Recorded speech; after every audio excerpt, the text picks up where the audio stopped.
فلسفہ عاشورہ، آغاز محرم کی مناسبت سے شہید مطہری کا پیغام۔ ابا عبداللہ الحسین امت کے مصلح ہیں۔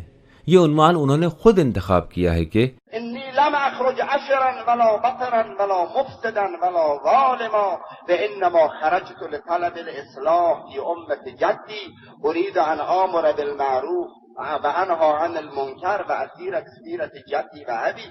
امام حسین علیہ السلام نے اپنے بھائی محمد حنفیہ کو، جو کہ بیمار تھے اور ظاہراً فلج بھی تھے، ان کو ایک خط لکھا۔ امام حسین کی رکاب میں ہونے اور خدمت کرنے کی سکت اور توان نہیں رکھتے تھے۔ انہیں وصیت نامہ لکھ کر دیا۔ کیوں؟ اس لیے کہ دنیا والے جان لیں ان کے قیام کی حقیقت کیا ہے۔ اے دنیا والو، میں انی لم اخرج عشرا ولا بطرا، بہت سے کہیں گے کہ میرا قیام شاید اس لیے ہے کہ میں کوئی سیاسی حیثیت اختیار کر لوں، یا کسی دولت کو حاصل کر لوں، یا ملک پر قبضہ کر کے اقتدار تک پہنچ جاؤں۔ یہ دنیا والے آج ہی جان لیں کہ ایسا کچھ نہیں۔ امام حسین نے مدینے میں ہی یہ سب کچھ لکھ کر واضح کر دیا۔ فانما خرجت لطلب الاصلاح في امة جدي، میرا قیام اصلاح کی خاطر ہے۔ میں اپنے جد کی امت کی اصلاح کی خاطر نکلا ہوں۔ میں نکلا ہوں تاکہ امر بالمعروف و نہی عن المنکر کروں۔ میں نکلا ہوں تاکہ رسول اللہ کی سیرت کو زندہ کروں۔ میرا مقصد یہی ہے کہ سیرت علی مرتضیٰ کو زندہ رکھوں۔ سیرت پیغمبر و علی مرتضیٰ ناپید ہو رہی ہے۔ میں چاہتا ہوں کہ اس سیرت و طرز زندگی کو زندہ رکھوں۔ یہاں سے ہمیں معلوم ہوتا ہے کہ کیوں ائمہ اطہار علیہم السلام نے عزاداری امام حسین علیہ السلام کے لیے اس قدر زیادہ تاکید کی ہے، اور کیوں اس قدر اجر و ثواب کا باعث قرار دیا ہے۔ کیا عزاداری کا مقصد یہ ہے کہ جب ہمارے والدین یا عزیز مر جائیں تو ہم اپنے غم کو کم کرنے اور ایصال ثواب کے لیے مجلس عزا کا اہتمام کر لیں؟ نہیں جناب، ہمارا مرنا اہم نہیں ہے۔ ہمارے مرنے میں کوئی فکر نہیں، اس میں کوئی نظریہ نہیں۔ ائمہ اطہار علیہم السلام نے اس بنا پر فرمایا ہے کہ اگر عاشورہ زندہ رہے گا تو دین زندہ رہے گا۔ اسی لیے جب نیا سال حسین ابن علی کے نام سے شروع ہوتا ہے تو ذہن اس طرف متوجہ ہوتا ہے کہ حسین ایک فرد نہیں بلکہ ایک مثال، ایک نظریہ اور طاقت کے طور پر زندہ رہنا چاہیے۔ اگر حسین خود نہیں ہے تو جب محرم کا چاند طلوع کرتا ہے سب لوگ اور ساری فضا سن لے۔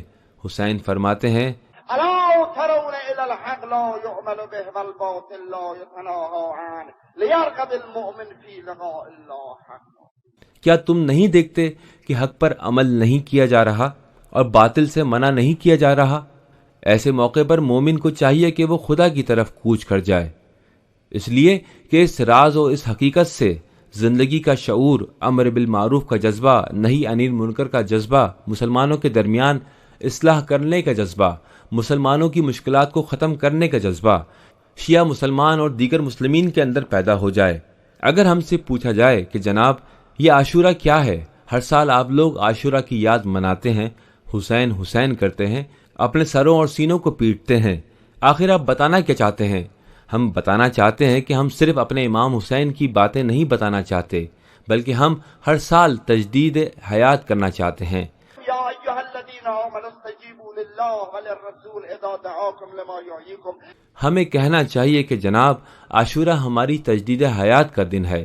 ہر روز ہم چاہتے ہیں کہ آئیں اور اس کوثر حسینی سے خود کو پاک کریں، تجدید حیات کریں، اپنی روح کو پاک کریں، خود کو زندہ کریں، پھر سے اسلام کے مبانی کو تازہ کریں، اساس اسلام کو سیکھیں، اپنے اندر پھر سے روح اسلام کو زندہ کریں۔ ہم نہیں چاہتے کہ ہم میں امر بالمعروف و نہی عن المنکر کی ذمہ داری بھلا دی جائے، شہادت، جہاد، راہ حق میں جانثاری بھلا دی جائے۔ ہم نہیں چاہتے کہ راہ حق میں فداکاری کا جذبہ مر جائے۔ یہی عاشورہ کا فلسفہ ہے۔ گناہ کرنے کے بعد حسین ابن علی کا نام لے کر معافی مانگتے رہنا ایسا نہیں ہے کہ ہم گناہ کرتے رہیں اور پھر حسین ابن علی کی مجلس عزا میں شرکت کریں اور کہیں کہ اب ہمارے گناہ معاف کر دیے گئے ہیں۔ گناہ اس وقت معاف کیے جاتے ہیں جب حسین ابن علی علیہ السلام کی روح کے ساتھ ہمارا گہرا رابطہ و تعلق قائم ہو جائے۔ جی ہاں، یقیناً اس وقت ہمارے گناہ معاف کر دیے جائیں گے، لیکن اس کے معاف کیے جانے کی علامت یہ ہے کہ پھر اس کے بعد ہم اس گناہ کے پیچھے نہ جائیں، کیونکہ ہم حسینی ہیں، اور جب ہم حسینی ہو جائیں گے اور حسین ابن علی کا عکس ہماری روح پر آ گیا تو پھر ہم کبھی بھی اس گناہ کی طرف نہیں جائیں گے۔ لیکن اگر ہم گناہ کریں اور حسین ابن علی کی مجلس میں جائیں، پھر دوبارہ ہم وہی گناہ انجام دیں، تو اس کا مطلب یہ ہے کہ ہماری روح امام حسین کی روح سے متصل نہیں ہے۔ امام حسین علیہ السلام کے اہداف و شعار اسلام کو زندہ کرنے کے شعار ہیں۔ کیوں حلال خدا کو حرام کر رہے ہیں؟ کیوں حرام خدا کو حلال کر رہے ہیں؟ کیوں لوگوں کے درمیان تفرقہ پیدا کر رہے ہیں؟ کیوں لوگ غریب سے غریب اور مصائب و آلام کا شکار ہوتے جا رہے ہیں؟ اتنے کمزور ہو گئے ہیں کہ اپنی جگہ سے نہیں اٹھ سکتے۔ یہ ہے ابا عبداللہ الحسین کا شعار۔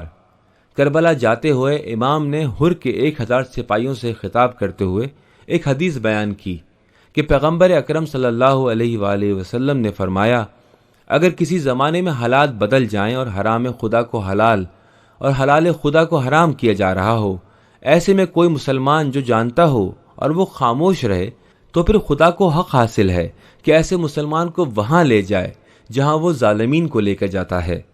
لہٰذا میں اپنے فریضے کا احساس کر رہا ہوں۔ یہ ہے عاشورہ، یہ ہے مکتب عاشورہ، اور یہ ہے مکتب عاشورہ کے شعار۔ ہماری ان مجالس میں، امام بارگاہوں میں، عزا خانوں میں ہمارے اہداف و شعار زندہ کرنے والے ہوں، صلح دینے والے نہ ہوں، زندہ کرنے والے ہوں، بے حس کرنے والے نہ ہوں۔ اگر بے حس کرنے والے ہوں تو ہمیں حسین سے دور کر دیں گے۔ پھر اس میں نہ صرف ہمیں اجر و ثواب حاصل نہیں ہوگا، بلکہ ہم اجر و ثواب سے بہت دور چلے جائیں گے۔ یہ آنسو حسین کے لیے نکلتے ہیں۔ حسین کے لیے آنسو بہانے کا بہت اجر و ثواب ہے، لیکن شرط یہ ہے کہ ہمارے دل بھی حسین کے لیے دھڑکتے ہوں۔ جیسے امام حسین ہیں ویسے ہی امام حسین ہمارے دل میں بھی ہوں۔ ان للحسین محبۃ مکنونۃ فی قلوب المؤمنین۔ اگر کسی دل میں ایمان ہو، نہیں ہو سکتا کہ وہ حسین سے محبت نہ رکھتا ہو، کیونکہ حسین مجسم ایمان ہے، ایمان کا لازمہ ہے۔